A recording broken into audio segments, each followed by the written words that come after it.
Hey guys, it's Jimmy with Swiss Realty here. I help investors find the next buy and hold, BRRRR, flip, or short-term, mid-term rental here in the Columbus, Ohio market.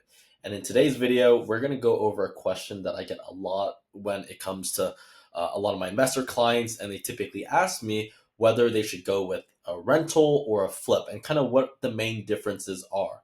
So in today's video, we're going to go over the key differences for whether you're buying something as a rental and or as a flip.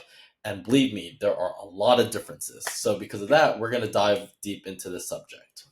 So again, differences between rentals and flips, which one is the right one for you and your buying strategy.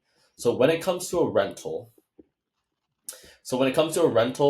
I do want to let you know, and just being completely upfront and honest with you guys, usually it is a lot less risk involved. The reason why is because you're going to be essentially, if you're going with the buy and hold strategy where, you just want to buy like a positive cash flowing rental right from the get-go, typically what you want to look for is a near turnkey house. And obviously you're going to put in a little bit of work. And when I say a little bit of work, I mean like, some flooring, some paint, maybe some doors, some windows, but it's going to be very bare minimum cosmetics essentially. Maybe $15,000 in renovations max. But after you put a little bit of money into cosmetics, your goal is you want to get rented out ASAP. And after you get rented out ASAP, if our numbers are right, you should be positive cash flowing anywhere from $100 to a few $100s a door. And it's as easy as that. But the goal is we're buying a near turnkey house, and your property management company, they should be able to take care of everything for you. And within a week or two of the property manager turning it over, they should be able to get it rented out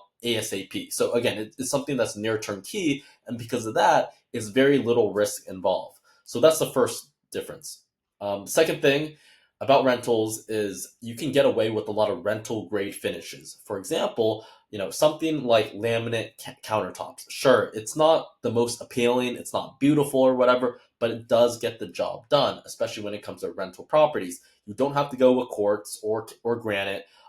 You don't have to go all fancy, and you don't have to pay top dollar for these types of materials. Same thing with bathrooms as well too. Something that's like a tub surround, that's totally okay for a rental unit. But then on the other hand, you don't have to go with tile surround or anything crazy like that. So because of that, you are paying significantly less when it comes to renovating your property.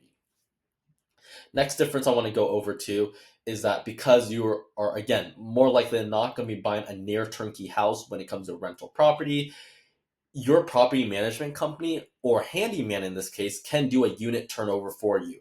And when it comes to using your PM for renovating your property or doing a turnover, or your handyman, it's going to be significantly cheaper than using a general contractor. And typically, if you want to save money, and this is what I tell all my clients, you can look at using a handyman if it's like a quick, easy turnover. To obviously, pay them $40-50 an hour. But again, within a day or a few days worth of work, they should be able to help you turn it over as long as it's a pretty light scope of work. It shouldn't be too hard.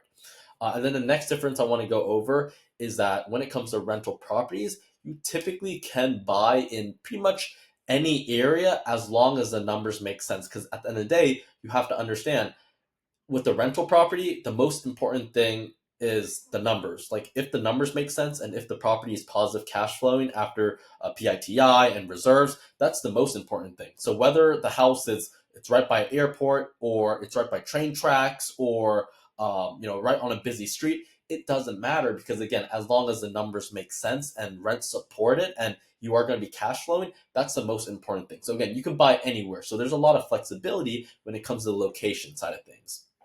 And then the very last difference I want to hit on is with the rental property, you know, you are not too much impacted by the economy and interest rates. So because at the end of the day, and this is what I tell a lot of my clients as well too, even if worst case scenario, we already go through like a recession or a really bad time in the economy, it's okay. The reason why is because your rental, as long as it's still rented and you're still renting out to tenants, they're still going to be paying you rent in the situation. So again, you're still going to be bringing in cash flow every month. The worst thing that you can do when there's a recession is panic sell, which obviously I would never recommend. You should hold real estate for the rest of your life, obviously. But again, you're not impacted severely by the economy or interest rates because again, you still have tenants. And at the end of the day, whether it's a recession or whatever is happening, people will always need a place to live. And that's why your rentals will still generate you positive cash flow, whether it's a recession or not, or whatever's going on in the economy. So again, just that's a quick summary on, how it looks, or the main differences when it comes to rental properties here. So the next point we're going to go over are flips. So when it comes to flips, again, being upfront and honest with you guys, usually there is significantly a lot more risk involved. The reason why is because if you want to flip that is going to make you a lot of money, typically, let's say $40,000, $50,000 on one flip, you are going to be having to buy major fixer-uppers. And when I say major fixer-uppers, I'm not talking some paint, some flooring, some windows. I'm talking like you need to gut the place, you need to replace the kitchen, the bathroom. You might have to redo the foundation. You might need a, all new mechanicals, replace the roof. It's a big project, and because of that, that's how you find these deals that will make sense in terms of finding flips. And because of that, also you are going to be dealing with a major renovation more likely than not. Again, most of the time, obviously there's exceptions to the rule, but most of the time you are going to be dealing with major fixer-uppers in this case. Again, not $10,000 renovations. I'm talking like $50,000 plus renovations. So the scope of work does get pretty big in this case. Second point I want to make is when you are flipping these houses, you want everything new. So pretty much, I'm not talking about like laminate countertops or tub surround. I'm talking like you want a fully remodeled kitchen, bathroom. You want it beautifully done to the standards of the neighborhood. You want everything new, essentially. Ideally, that's how you will get top dollar when it comes to selling your flip. And then the next item is when it comes to flipping your property or renovating it. I mean, you need to make sure that you are on top of your GC. That is one of the most important things I always tell all my clients. Is like if you're flipping a property, you cannot be that client where you check up on your contractor once a week and you just listen to him and he's like, "Oh, I'm done with the kitchen," and you're like, "Okay, that sounds good," and then you just send him the money for that. You cannot be that client who doesn't know what's going on. You need to be paying very close attention, and you need to have boots on the ground on site as well too. And that's very, very important. And I tell that to all my clients.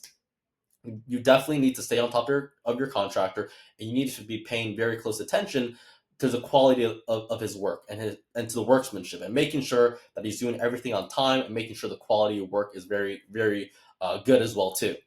And because of that, I always do recommend also having boots on site here in the market that you're renovating that property in. Even if that costs a little bit more, it's 100% well worth it. So that's the next point. And the next point too is prospective buyers will nitpick at pretty much any and everything. The reason why is because when you're selling a flip, your target audience, it's going to be people who are, it's going to be families. And when it comes to families and when it comes to people trying to find their dream homes, typically they're going to nitpick at any and everything. So even if you didn't caulk something completely straight and it's just off by a little bit, something like that will stay on top of their mind. So again, you want to make sure that your quality of work is amazing so they don't see anything like that. So FYI, prospective buyers will nitpick at any and everything. And then the very last 2 points is that you also do need to pay heavy attention to the location. Is there debris on the street? Are there ugly cars parked on the front yards? Are people taking care of their lawns? How's the curb appeal? Is it right by commercial buildings or by the airport or by railroad tracks? Is there a lot of noise in the neighborhood? All these things are taken into consideration, especially when people are buying their dream houses. So again, because of that, you need to make sure that the location is absolutely top notch. Because again, no one's paying top dollar unless the location looks great, unless the house looks perfectly on point. These are really, really important things to pay attention to. And the very last point I'll make is selling the renovated house does depend a lot on the economy and interest rates and also time of the year. Let's say that you finish up your renovation, but then you are in the dead center of winter.